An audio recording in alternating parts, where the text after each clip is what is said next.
Oh. Yan ang master namin dito. Yan ang nagtuturo sa amin. Kaya kami natuto. Yung master chef.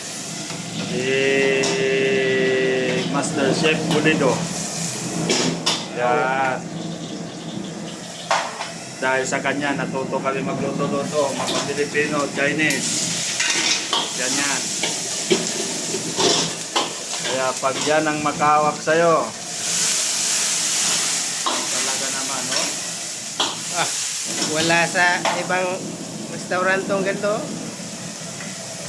Yan. Tayo pasensya yung mga to. Maganda ito, chef. Unahan si Kuya Mulit. Yan. Ang niluto niya, chicken curry. Yun.